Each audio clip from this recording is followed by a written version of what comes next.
মুকসুদপুরে বজ্রপাতে কৃষকের মৃত্যু। বিস্তারিত প্রতিবেদনে। গোপালগঞ্জের মুকসুদপুরে বজ্রপাতে সৈয়দ শিকদার নামে এক কৃষকের মর্মান্তিক মৃত্যু হয়েছে। শুক্রবার ৫ জুন দুপুরে কহলদিয়া গ্রামের রুইতার বিলে নিজ জমির পাট খেতে কাজ করার সময় আকস্মিক বজ্রপাতে ঘটনাস্থলেই তার মৃত্যু হয়। নিহত সৈয়দ শিকাদার মুকসুদ উপজেলার বাটিকামারি ইউনিয়নের কহলদিয়া গ্রামের মৃত মুর্শেদ শিকাদারের ছেলে। মৃতকালে তার বয়স হয়েছিল ৫৫ বছর।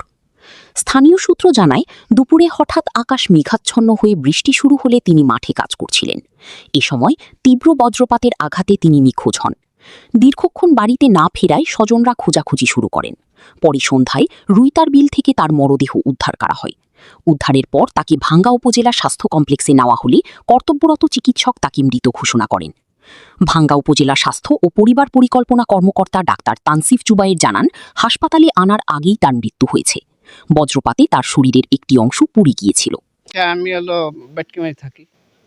আমার বাড়ি হলো বাটকিমারি। এখানে আমার স্বাস্থ্য ভাইরা থাকে, সব ভাই বিরাদার থাকে।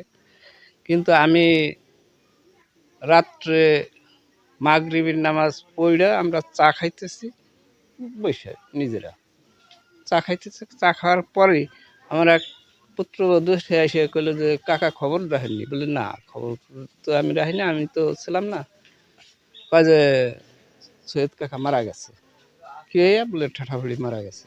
৭:৩০ ৮টার দিকে আইসি, আইসা দেখলাম লাশ। শরীরে এইরকম এই জায়গায় একটু হয়েছিল, এইটুকু আর কি। ওনাদের মতো লোক বিদায় নেওয়া মানে হচ্ছে আমাদের জন্য অনেক বড় একটা ক্ষতি।